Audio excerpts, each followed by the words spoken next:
کیا ہی اچھا ہوتا کہ ہم خواجہ کے دیوانے ہندوستان کے بادشاہ کی بارگاہ میں حاضری دیتے تو یہ تمنا لے کر کہ میں ایک برا شخص ہوں، بے نمازی ہوں، میرا پلے میں کوئی عبادت نہیں، اے ہندوستان کے بادشاہ خواجہ معین الدین چشتی آپ کی بارگاہ میں یہ نیت خاص لے کر حاضر ہوتا ہوں کہ جب میں آپ کی بارگاہ سے لوٹوں تو اللہ مجھے نماز کی توفیق دے دے۔ کیا ہی اچھا ہوتا، یہ تمنا ہوتی کہ حضور آپ کی بارگاہ میں حاضر آتا ہوں، یہ تمنا لے کر کہ بارگاہ سے واپس جاؤں تو ایک اچھا انسان، کامل الایمان، مکمل مومن ہے۔ لیکن آج کچھ ہمارے درگاہوں کے سجادہ نشین، کچھ مجاورین، کچھ معلمین اور ہماری عوام بجائے ان درگاہوں سے درس عبرت حاصل کرنے کے بجائے آج ان درگاہوں کو تماشا اور نمائش گاہ، تفریح گاہ بنا لیا ہے۔ آج ان درگاہوں میں لوٹ کھسوٹ کی جاتی ہے، لوگوں کو گمراہ کر کے، عوام کو گمراہ کر کے ان سے پیسے وصولے جاتے ہیں اور ان بزرگوں کے نام سے ان کو لوٹے جا رہے ہیں۔ تو میں اپنی عوام کو بیدار کرنا چاہتا ہوں کہ آپ بیدار رہو، آپ بیدار ہو جاؤ۔ آقا کریم صلی اللہ تعالی علیہ وسلم جو طریقہ آپ کو بتایا ہے، جو درس آپ کو دیا ہے، جو تعلیم آپ کو صحابہ نے اور اللہ کے رسول نے دی ہے، آپ اس پر عمل پیرا ہو۔ یہ کوئی ضروری نہیں ہے کہ جلسہ و جلوس کے منبر نور پر ایک مقرر 50,000 نذرانہ لے کر بریلی سے اپنی عوام کو بیدار کر کے اور مدینے میں لے کے پٹک دیتا ہے، ان کی یہ تقریر ہوتی ہے۔ یہ باتیں نہیں بتائی جاتی ہیں جو جمعے میں آپ کے مساجد کے ائمہ بتاتے ہیں، جو باریکی سے۔ رات میں کہنا چاہوں گا کہ آج عوام میں یہ مشہور ہے کہ درگاہوں میں جا کر وہاں دھاگے ملتے ہیں خریدنے کے، خرید کر کے اپنے ہاتھوں میں خود باندھتے ہیں، اپنے بچوں کی کلائیوں میں باندھتے ہیں، کڑے پہنتے ہیں، اللہ عزل قیاس نہ جانے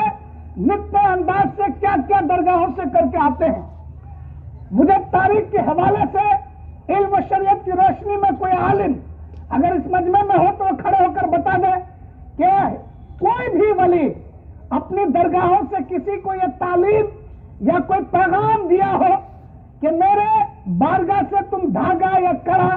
یا اس قسم کی چیزیں لے کر خرید کر پہننا تو تمہیں افادہ حاصل ہوگا۔ گارنٹی کے ساتھ 100% یہ ناچیز ببانگ دہل مجمع عام میں بڑی ذمہ دار اسٹیج سے یہ بول رہا ہوں کہ کسی اللہ کے ولی نے ایسی تعلیم اپنے نبی کی قوم کو کبھی نہیں دی ہے۔ انہوں نے ہمیشہ اللہ کے بندوں کو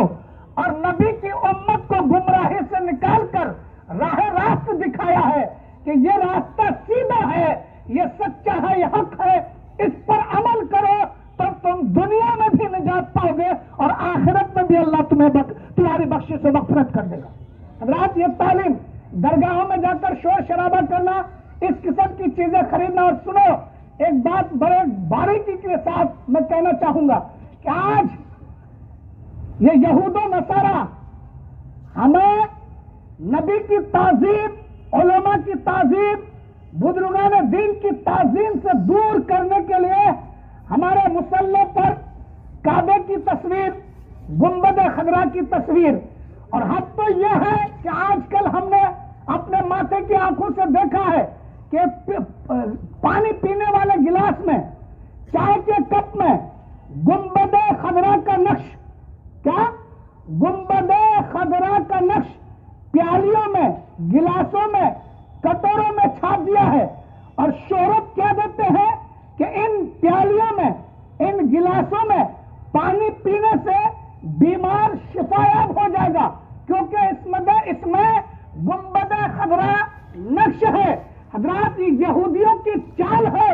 ان کا مقصد یہ نہیں ہوتا کہ گنبد خضرا کی زیارت کر کے آپ اس سے استفادہ حاصل کریں، بلکہ ان کی نیت یہ ہے کہ ان تصاویروں کو، ان کھانے پینے، چلنے پھرنے، اٹھنے بیٹھنے کی چیزوں میں نقش کر کے ان کی تعظیم ان کے دلوں سے نکال دیا جائے۔ کیا ان چیزوں کی تعظیم ان کے دلوں سے نکال دیا جائے تو حد الامکان آپ کوشش کریں کہ جس پیالی میں، جس گلاس میں، جس مصلی میں کعبے کی تصویر ہو یا گنبد خضرا کی تصویر ہو یا کسی غوث اعظم کے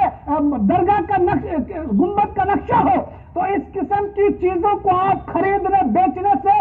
بالکل اجتناب کریں. یہ شرعاً ناجائز و حرام ہے. ان چیزوں کی تصویروں کو منقش کر کے اہل ایمان کے دلوں سے ان چیزوں کی تعظیم کو دور کرنا مقصود ہے، اس کے علاوہ ان کی اور کوئی نیت نہیں.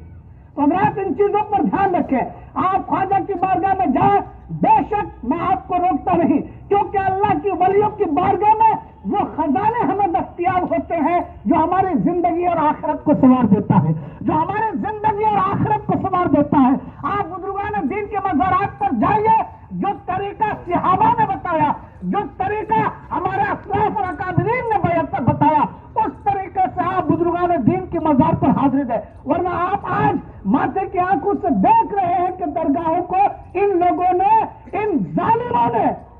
ظالموں نے درگاہوں کو تماشا کر رکھا ہے اور دنیا کو اپنی زبان کھولنے کا ہم پر تان و تشریح کا یہ موقع فراہم کر رہے ہیں.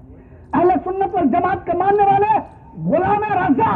امام احمد رضا کے ماننے والے کبھی ان چیزوں کو فوقیت نہیں دیتے. وہ ہمیشہ شریعت مصطفیٰ مطہرہ جو تاج الشریعہ کے اصیل ہے